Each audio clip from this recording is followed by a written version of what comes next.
been working with the IWFM network now for, well, since inception and before that, in fact. So I'm delighted to welcome you to today's bi-weekly Zoom call. We have a fantastic speaker coming later on in the form of Carole Ann, Clarke. I suppose broadly related to a topic that's very close to everybody's heart, I think, in the current climate in terms of mental health and well-being. So more of that to come. I'd like to start the meeting by asking Bill to bring us an update, if he would, in relation to reports from EFIC, whom you know we're associate member with, and really the word as to what's happening in the European context. So I'll let Bill come to the floor there. Well, the main thing that's happening at the moment is that EFIC is working on the keeping in touch with the European Union on the Green Deal. And the most interesting thing that's really going to come out first is the product passport. And products going onto the European market are actually going to have a passport, which is explaining where their origins are from and what content is European produced and what content has come from whatever country it has come from will have to be nominated on the product. So if you walk into a retail store and you look at a sofa, it'll tell you whether the contents of the sofa in terms of materials and their origins, and it will tell you where that sofa was manufactured. So that's a very big move and a very interesting move in terms of the buyer, because he will know, he'll be able to make a decision whether he wants to buy Irish or whether he wants to buy German or whether he wants to buy Chinese or whatever. All the contents of the product will be displayed on a label. Now, EFIC is negotiating with the European Commission and talking to them about this. And I think by the end of next week, I'll be able to send out a note as to the direction that's all taking. But within 2 years, your products will be carrying a passport. So I think that's the biggest thing that's happening in EFIC at the moment. As far as COVID is concerned, some of the countries are still very closed down. France, Belgium, other countries are completely open, particularly the Nordic countries are free to do whatever they want and there's no major hassle there. So basically Belgium, France and Germany are the ones that are suffering most, where their shops are all closed and where it's very limited access to manufacture. So that's basically an update on what's happening in Europe relative to EFIC. So some differences there on the COVID front, and obviously we're continuing in level 5 lockdown here ourselves. Yeah. And the European passport is interesting, Bill. I suppose it's coming, that's the point. I suppose it'll reflect a non-tariff barrier and a whole different view of the local supply chains and you know, globalization that's under pressure. So I think it's probably good for manufacturers and distribution suppliers throughout Europe in that sense, isn't it? Within their own market. I think it's hugely important, and I think it is very good. You see, one of the issues is that a lot of the companies really got caught very badly with COVID, and they were short of components. Metal components in particular were a big problem with the bigger manufacturers across Europe. They moved all their metal components out to the Far East, and this had a dramatic effect on them. Another big thing that's happening is Vietnam is eating steadily into Chinese export market, and that is of course as a result of Trump's argument with China. But it's also the fact that China is rapidly becoming a consumer themselves. And I know personally a number of manufacturers who have stopped exporting some years ago because it was much more profitable to sell to the home market. Yeah, that seems to be developing all right. Obviously, they've a burgeoning middle class. It's a dramatically different economy than it was, you know, 10, 15 years ago. So they have a big market in their own right. Yeah. And I'm sure you'll look to serve that sooner than me going halfway around the world. Exactly. Indeed. Okay, well, I think I'll bring I'd like to introduce our speaker today, and after that, as we do normally, we'll have some time, I'm sure, for any questions or any issues that any members attending today might like to bring to the floor. Just they might like an opinion on something, they might like to share some information that will be helpful to other people attending today. And I suppose never has it been more important than, you know, in the recent months. It continues to be as we navigate our way through an ongoing level 5. I think that makes Carole Ann Clarke, our speaker today, relevant because lockdown and ongoing in and out of lockdown has brought lots of stresses and strains, not alone in a business and organization sense, but at a personal level for everybody, people in work and out of work. And sometimes we're not aware of the stresses and strains and the simple pressures that people are undergoing. And it's important to recognize that. Carole Ann is CEO, I'm reliably informed, is the Chief Experience Officer of I Am Here. She's a change coach, and she's a Jess resilience practitioner, something I learned only a minute ago, relates to bringing resilience to business. And I'm also not just the fluffy stuff, but very important. And I think we have one or two members, certainly one who's been working with Carole Ann, and I think we'll be sharing some of that experience with us. So without further ado, I'm looking forward to the conversation. And Carole Ann, I'd like to invite you to join us. Thank you very much, Michael. And yeah, fluffy. It's not fluffy anymore. I know it used to be though, but I think you've highlighted a very important point there in that ultimately what I try to do and what we try to do and I Am Here is change beliefs and behaviors around mental health and well-being.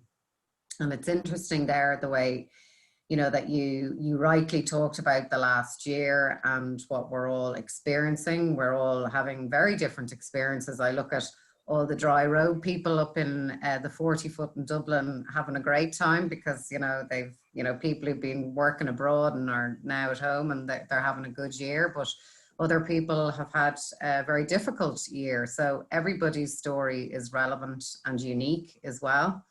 And I suppose there's a couple of things. One is that we need to reflect back on pre-COVID as well, because in pre-COVID we were at epidemic levels of mental health and well-being and stress in the workplace, and only 9% of the global of companies globally provided help and support in mental health to their team members. So what's happened really now is in the last year, it's accelerated. And as we come out of COVID, people need time to recover and reflect. And as business leaders need to also provide an environment where people can recover and people, you know, we do recognize that people have, you know, been through tough times.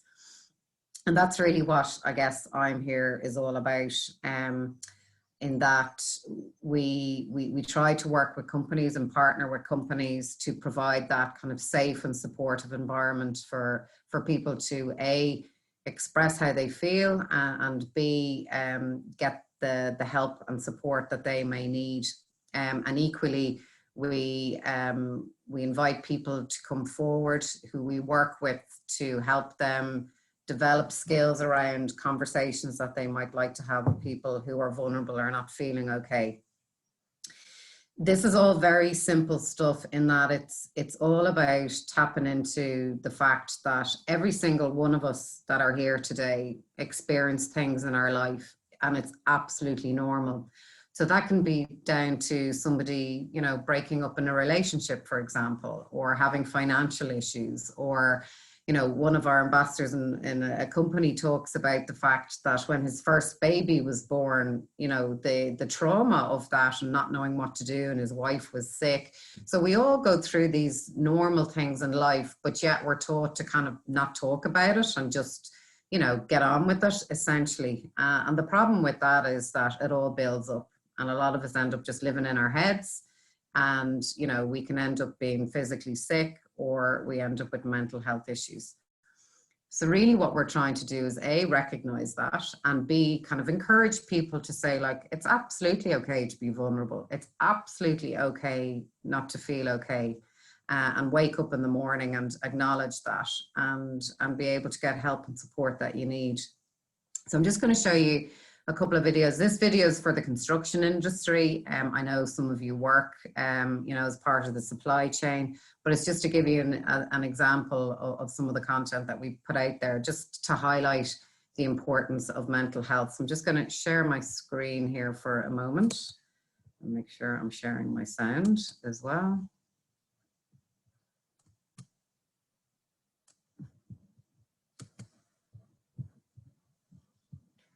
I'm just going to get rid of myself.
So there's one little comment that I want you to focus on there, and that is, let's make mental health as important as wearing your hard hat.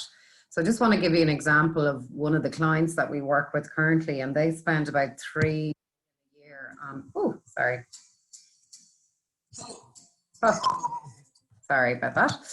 Micheál and Murtagh wanted to get involved in the conversation there.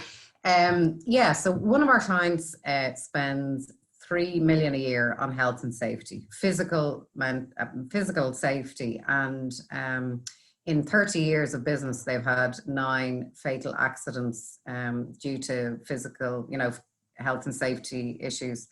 And yet, up to probably last year, they spent about 20,000 on mental health in their company. So they had 9 deaths in 30 years. They get 9 suicides a year.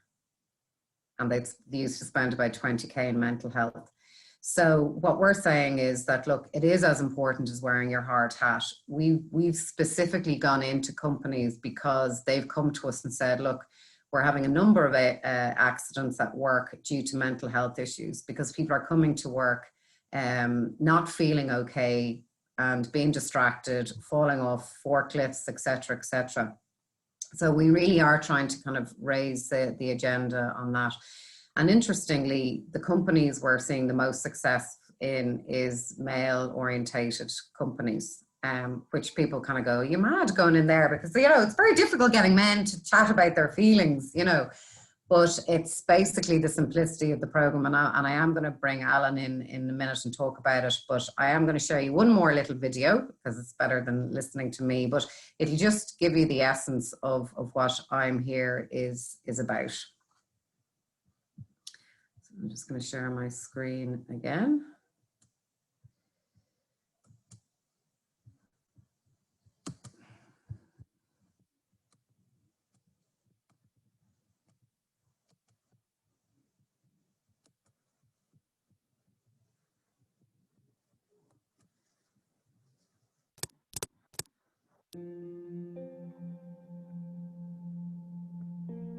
Ever noticed someone become more and more withdrawn and wondered, what can I do? Maybe they're not feeling their normal selves. Maybe they're feeling depressed, stressed, or anxious. Maybe they're self-harming, or even thinking about suicide. Have you been that person and wondered if anyone cared enough to think, what can I do? Today, I'm not feeling okay. And today, I'm not feeling okay about not feeling okay. I'm struggling. I can see that she's struggling. Does anyone even care? Should I say something? I just feel so alone. I want to help. I just don't know what to do. What to do. It's okay not to feel okay. And it's absolutely okay to ask for help.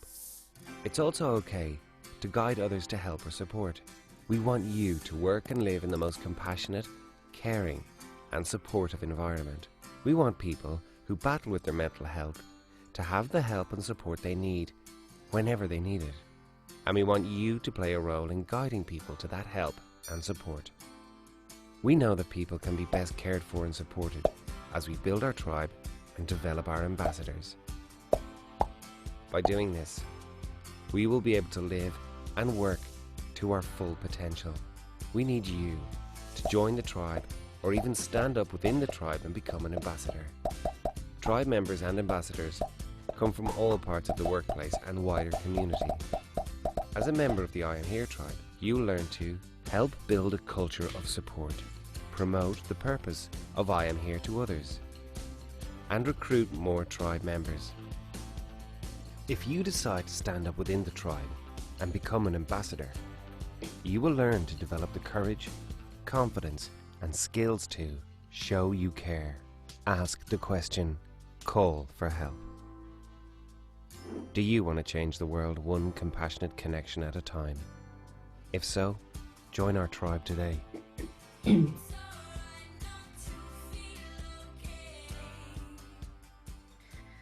So what we do, so say for example, Western Post form, and I'll be asking Alan a couple of questions in a minute. So what we do is we partner with them and we invite people to become part of the I'm Here tribe. It is a voluntary program. However, many of our clients in utilities and constructions are now using it as part of an induction program. So when they join the company, they become tribe members.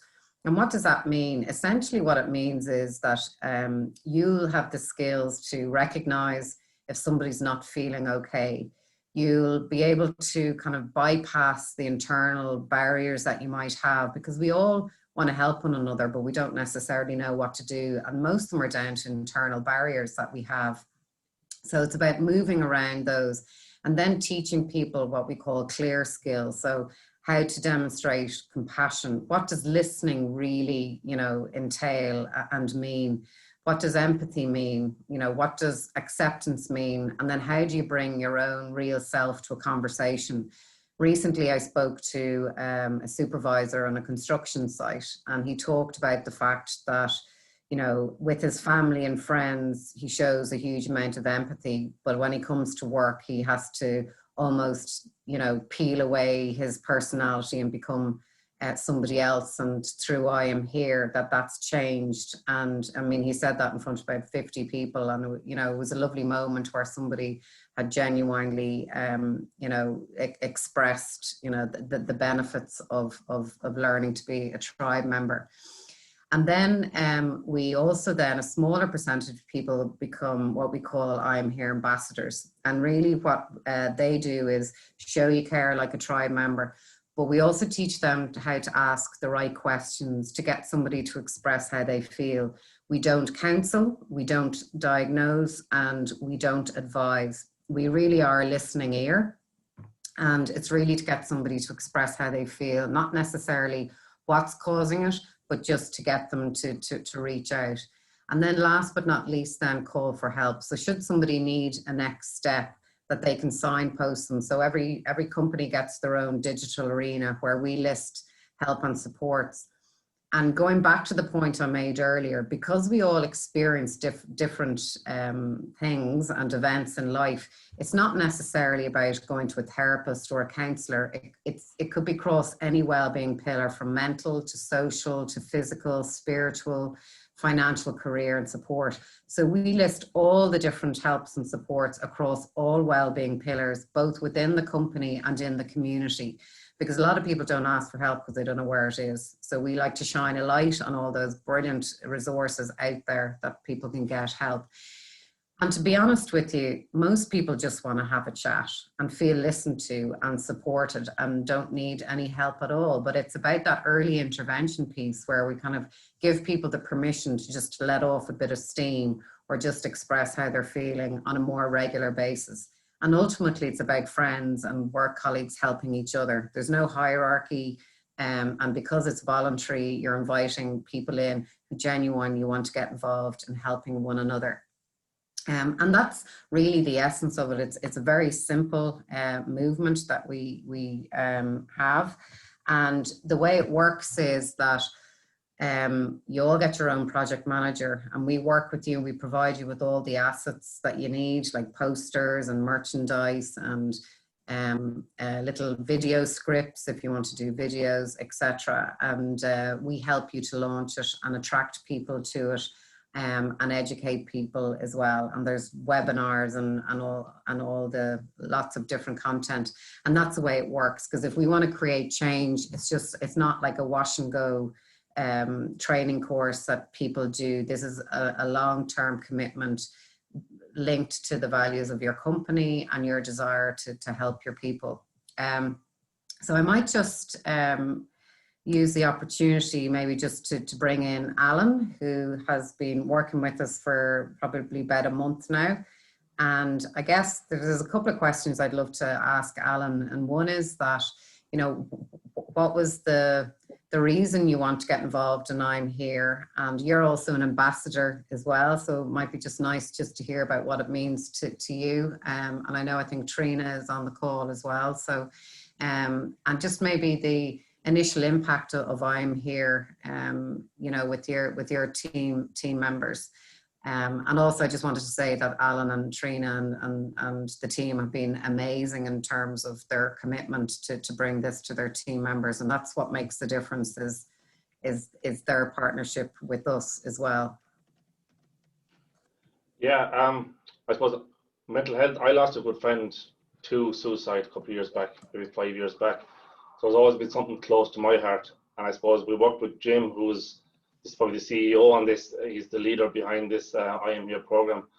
And he set up, I suppose, Cycle Against Suicide. And when one of our colleagues in our club passed away, Cycle Against Suicide helped us, and Jim helped us to on the road probably to recovery to a certain degree.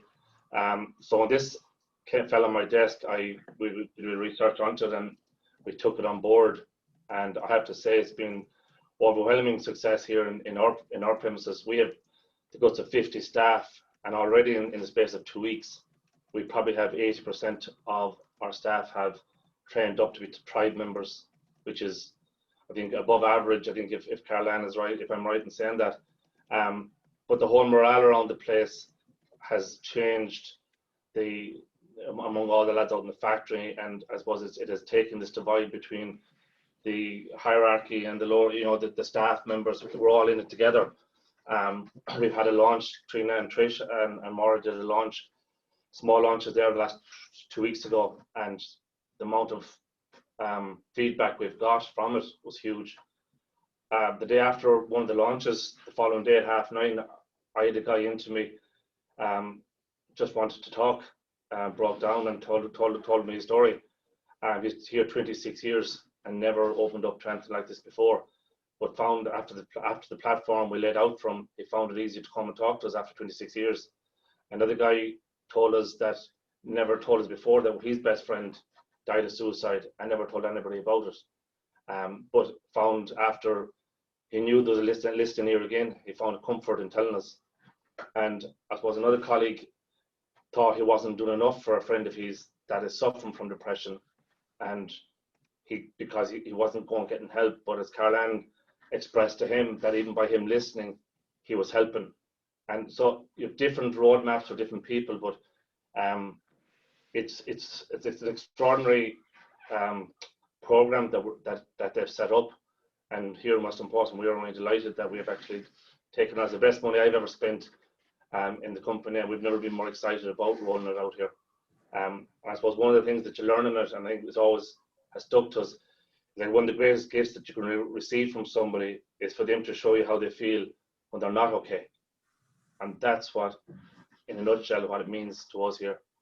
You never know it, but we all, as Carole Ann says, we all drive health and safety, and we're all in the same probably industry where we've machines out there, and we're always conscious about the safety of the place, but we always overlook the mental health of people, and it's probably more important than anything. About that culture of care in the place. So that's where we stand, Carole Ann. Thank you, Alan. That's brilliant. And you know, as you said there, like you're an ambassador now, so you have given people an outlet to talk. And I mean, just in terms of my own personal experience, like I was in companies for 20 years, and you know, mental health and well-being was always just brushed under the carpet, and I was quite ill for about two years. And a friend of mine did attempt to show they care, but they didn't have the skills to do it. And I kind of laugh at them now, going, God, if you knew what you were doing, I could have got help sooner. But, you know, joking with them. But, you know, I just often felt like, God, could you imagine if we'd had something like this where people genuinely cared and reached out to me because they noticed I'd changed behaviorally, you know, even my parents, everything. So it's a very powerful thing. And when I walked away from that business, you know, I was determined to work on changing that culture where people got the help that they needed, or just didn't let things build up, you know, and you know, that I could stop living in my head and actually do things. And even like this week, for example, my mum's just come out of hospital. My sister went into hospital the same day after having a little mini stroke. There's, you know, we're growing as a company. So I literally reached out to, you know, Jim on this occasion, said, look, I'm feeling really overwhelmed. I'm trying to manage work. I'm trying to manage my mum. I'm like things are falling apart, you know, but it's as simple things like that of just having an outlet and saying to him, look, I'm going to focus on these 2 or 3 things this week, and that's all I can actually manage. And, you know, and that's brilliant. And I feel I've got the permission to do that because I know I have the support. I don't need to go to any help or support, but what I did need was somebody just to listen to me for 10 minutes as I just, you know, let go of a few things and then worked out what I was going to do, you know. So it's fantastic to be honest, Carole Ann. I mean, I think the ability to, in a fairly simple way, and not to take away from it in any sense or shape, to short circuit something, you know, with in a sense little effort other than an awareness. And I think, you know, we have an employee assistance program which we operate here, but what you're outlining there is a much more proactive approach. We make people aware of it, but I'm not saying, you know, by some assistance or training in soft skills. And it's not that it's not far from, and you're absolutely right, far from being the fluffy stuff. I think more importantly, the health and safety statistical outcome in relation, particularly in relation to construction. You know, this is more than an investment in your business, and your staff obviously being the critical component of that. Yeah, no, and you're right. And like our number one role is to increase help and support. So if you've already invested in your EAP, it's about saying, okay, well, how do we shine a light on it? Yes. So, this week we did a webinar about the impact of COVID on children. I was working with another client and I said, okay, so let's do a spotlight on the parental support part of your EAP. So it's kind of shining, because EAP think it's only about counselling. It's not. There's so much more to it, and it's about highlighting those things. So it's always about being relevant for the people who, you know, you're using it, and that's why you invest in it, so people get the support that they need. But you know, the utilization is quite low, certainly when it comes to mental health. So our whole thing is about to increase that. And we've done that with companies threefold, and that's what makes it important for me, and that's what gives me joy, is when I see people getting the help that they need. Are there any comments? I'm interested to know, you're saying male-dominated environments, is that right? That's refreshing, is it? I mean, yeah, no, it is. We're starting to respond better. Yeah, and I think it's because it's a simplicity, and it is. and I think when you bring it to the level of where you're saying to guys, you know, because we work in the steel and mining industry as well, so you can imagine, you know, that's kind of hot and, you know, tough guys. And I just say, look, ultimately it's about helping the guy beside you that you've worked with for 20 years and to be able to have a compassionate conversation with them. Like, that's essentially what it is, you know, just helping each other. Indeed. Now, I know you want to make it interactive, Carole Ann, insofar as we can. So, you know, if anybody has an experience to share, or, you know, need to say, if anybody's interested in further information, they can follow up. And I see a question. We are recording today's event, so it will be available after. But yes, if anybody would like to ask a question or make a comment. Indeed.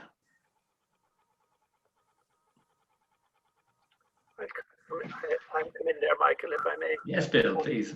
Is there any way, Carole Ann, that you can get indications from people, you know, that they're under pressure? Is there any sort of guidelines towards recognizing? Because sometimes you need to take the initiative when somebody is not well, but they're not coming forward. Yeah, it's a very good question. And that's one of the areas that we do take people through, is recognizing the signs. So essentially, if you think about it, that everybody has like a baseline. So, you know, you dress in a certain way, you behave in a certain way, you communicate in a certain way. So generally you'll notice something that's different to before. So for example, if I take the case for me, for example, I am always relatively calm person, calm under pressure, very logical. I got really angry. I mean, I actually stood up in a meeting and started shouting at people. You know, people were just like, oh my God. And it wasn't just one meeting, it was over a few. I also stopped turning up to some of my meetings, or I was turning the camera off.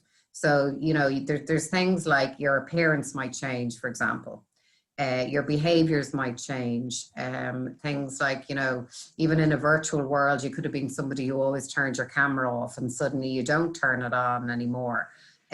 You could be starting to be late for meetings, or you could, you know, the quality of your work might be suffering because you're distracted. So there are a number of signs. So the key thing is where we teach people to be aware of them and maybe kind of pick up patterns as well. The other thing we talk about, Bill, is that use your gut as well, because we don't use our gut enough. Sometimes you kind of just instinctively know somebody's not feeling okay, and we kind of shy away from it. So if your gut is telling you, listen to it. The other thing is even things like tone of voice. So say in Ireland, we're very good at saying, I'm grand, you know. But sometimes you know by the tone of the voice that they're not grand. So one of the things I do is I go, so is that grand brilliant? Is it grand mediocre? Or is it grand crap? And then they go, okay, it's grand crap today. And I go, okay, well, and I'll just sit and listen then. So it's been very aware. So when we take you through the clear skills, like you listen with all your senses, your eyes, your ears, their body language as well, you know, so they might be saying something, but their body language might be saying something completely different. So there's a few things there. I know Mary Frayne wants, Mary, you have an observation. Mary has there. an observation, yeah.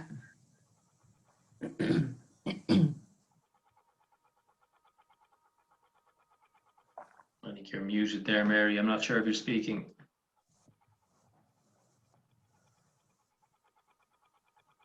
Still on mute. Mary, can you hear? Yeah. Can't hear you there, Mary. I'm not sure. Are you?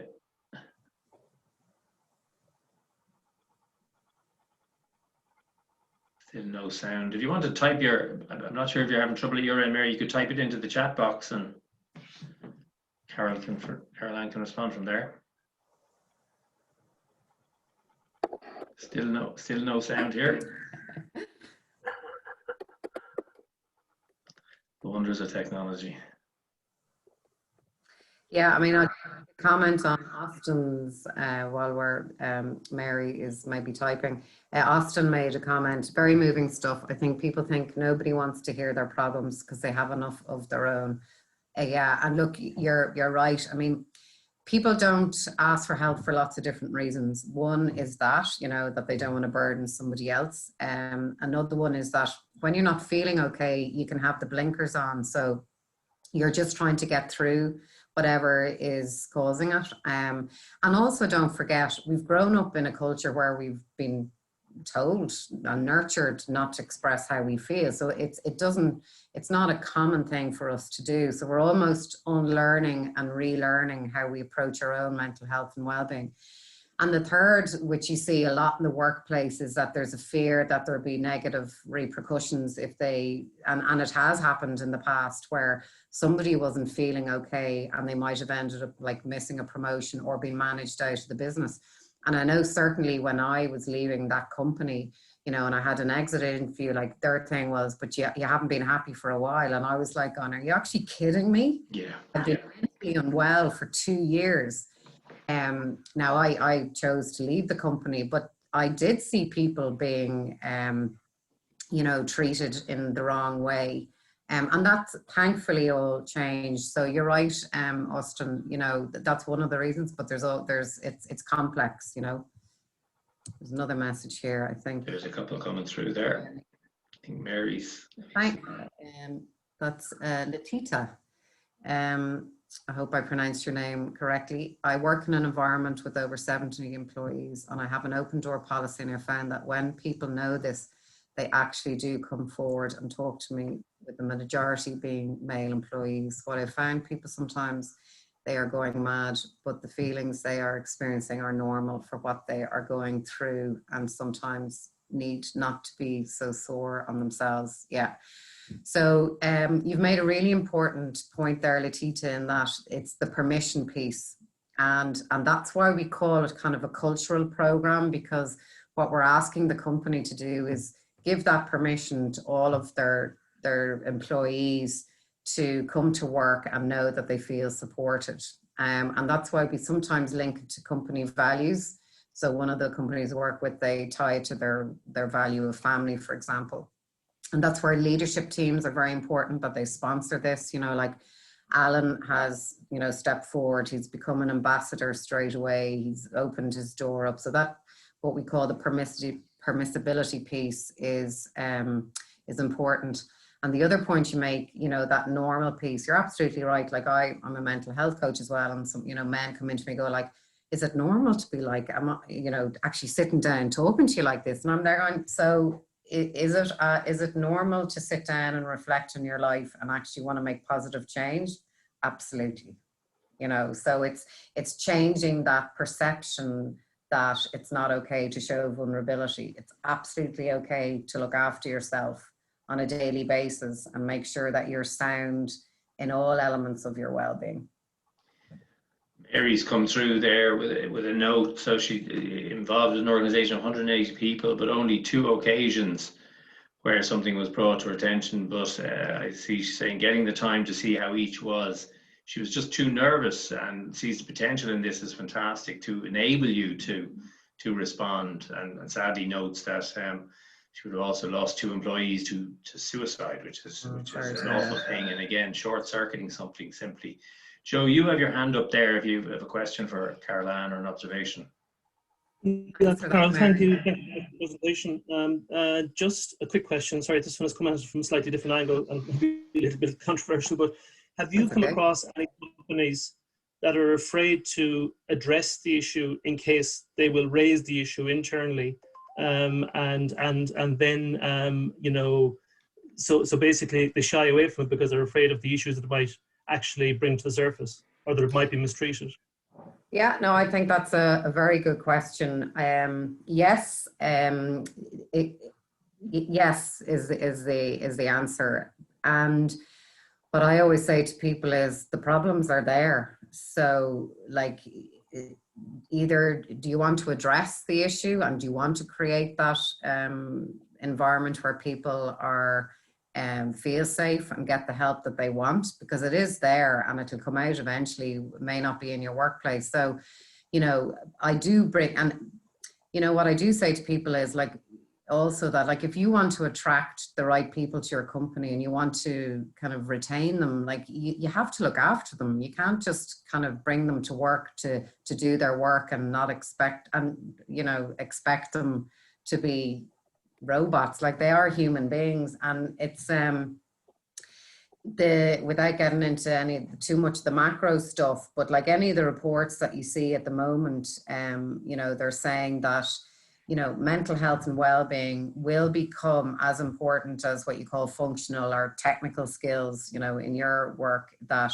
it has to become a daily thing. Because if a business wants to thrive, it'll only thrive if your people are thriving. So if you're coming to work and you're ignoring the fact that people go through challenges in their life and can't come to work and feel supported, ultimately you as a company won't thrive in the long term, because employees are going to demand it in the future as well.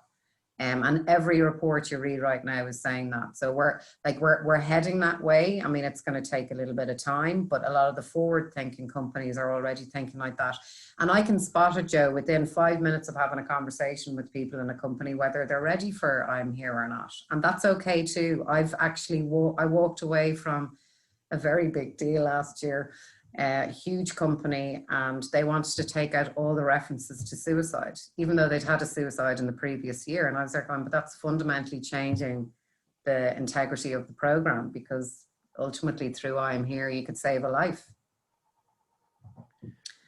Bill wants to come in there. Bill, do you want to?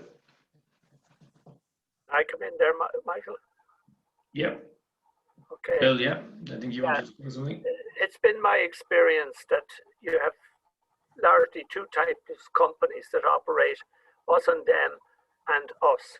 And basically, you're operating, if you're running a company, you have to get everyone singing to the same hymn sheet. You have to have a team. Sure, you're the boss, you're the leader, and you have every right to be, but it's vital that you hear what your workers are saying. Yeah. Over many years, I've worked with a particular facilitator, and it's amazing the results we got. But I'll just give you one example. Some years ago now, I was working in Ghana, and was working with a very large sawmill, 480 employees. And it was absolutely, the boss was appalling. He would think nothing of kicking a worker. On one occasion, I saw a hand being taken off by a guillotine, and he kicked the hand under the guillotine. Oh, God. Now, we can come back to that. But the point is that our facilitator went in to work in that company. And gradually, over an 18-month period, he completely transformed the situation so that the boss realized that working with his workers rather than this bully boy tactics really worked well. And he changed. He changed so much, in fact, that his wife came to the facilitator and said, "What have you done?" "I don't know, my husband, he's marvelous."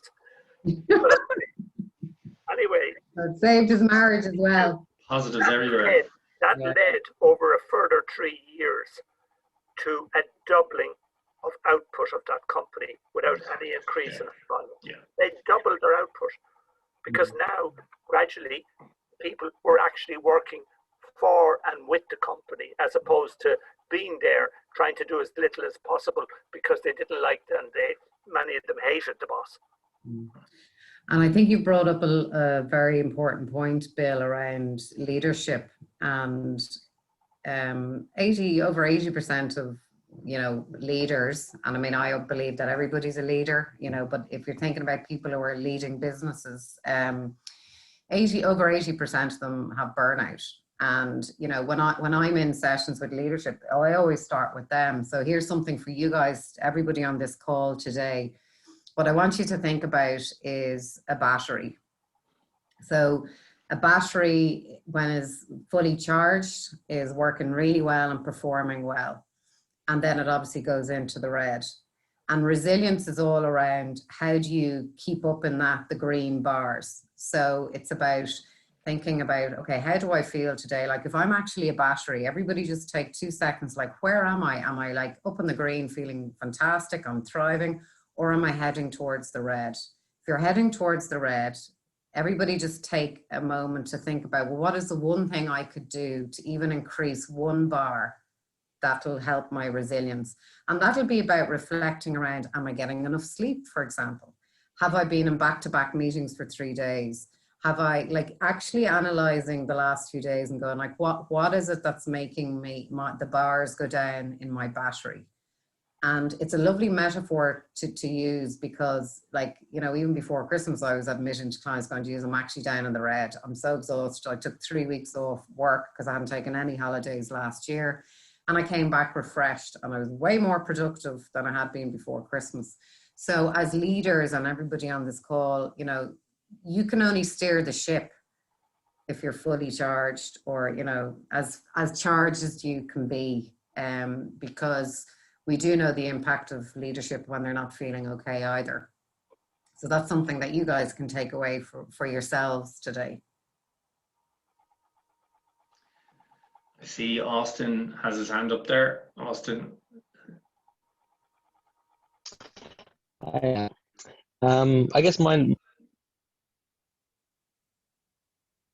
I think we lost you, Austin. Sorry, I mentioned I cut out there for a second. Yeah. I think I'm really enjoying the talk. Thank you very much, by the way. It's very informative. Thank you. I kind of look at the as you said there with the guy in Ghana, was it, where he said that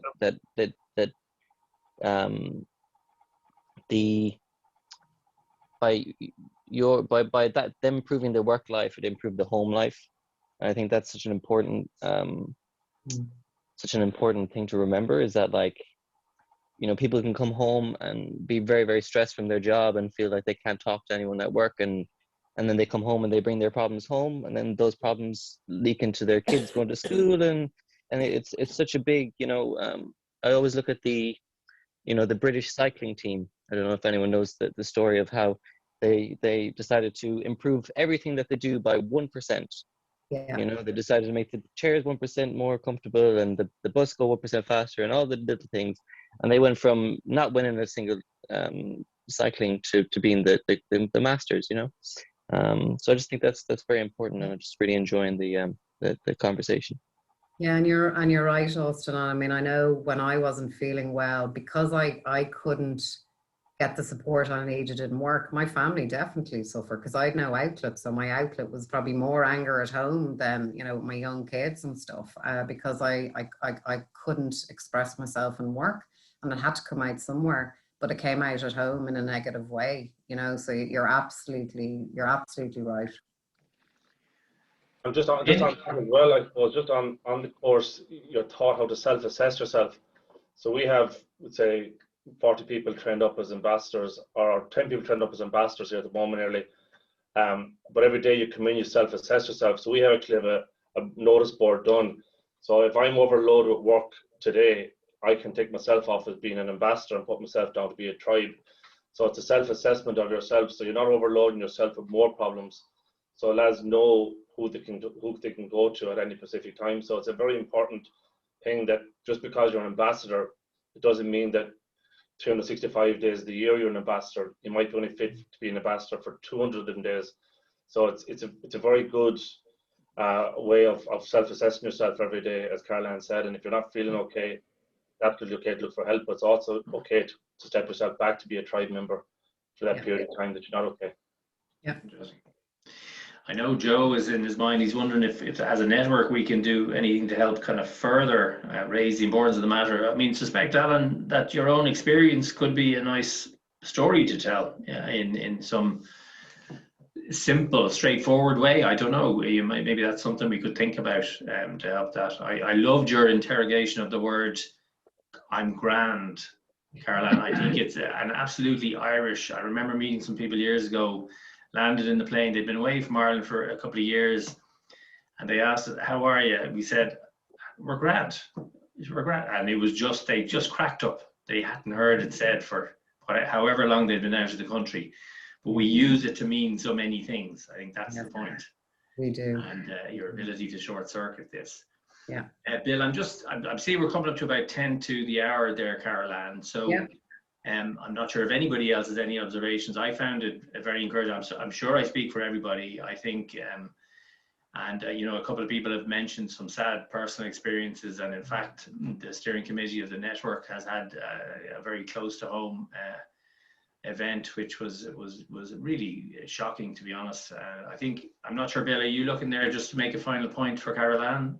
Well, I'd like to ask her sort of what is the costs involved in introducing this to your company?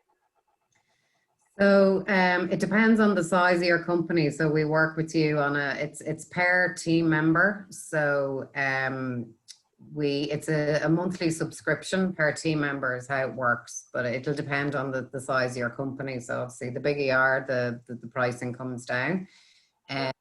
Yeah, so that's how it works. And what I generally do is show you kind of what you get for that, because you get our whole approach is about providing you what you need to make it work, because we're conscious that people are time poor, resource poor, and also uncomfortable in this space. So we provide you with everything that you need to make it work. Yeah, so it's a subscription model. Okay. Very important, no doubt. I mean, work-life balance was a pressure coming into the pandemic, and I think it's never been more difficult. If anybody thank you very much, Carole Ann, for that. I really think everybody enjoyed that and took something important from it. Before the meeting comes to a close, from a network and industry point of view, are there any issues anybody wanted to maybe put to the floor, get some feedback on, anything they'd like to share or comment on that we could make use of the last few minutes? Any particular difficulties with COVID? Brexit. COVID. Yes, I mean, needless to say, like certainly in my own, like the construction sector, the fact that there's a continuation of the level 5 lockdown is very disappointing. I don't think it's warranted, and I know the CIF particularly have made their position very clear on that. I was disturbed to note the reference to foreign direct investment. In fact, you could consider now as the only country in Europe that, you know, we could threaten some foreign direct investment opportunity in the near term. So yes, it's not never expected level 5 coming back for the year, but disappointing to be in this extended lockdown. How are people getting on generally? Is there any issues that they wanted to query? Nothing there. We continue to make the best of it, I think, and hopefully take a few words from yourself, Carole Ann, from today to help us do that, and maybe explore some options to help our organizations and our people run a bit better going forward. Look, it's been very interesting.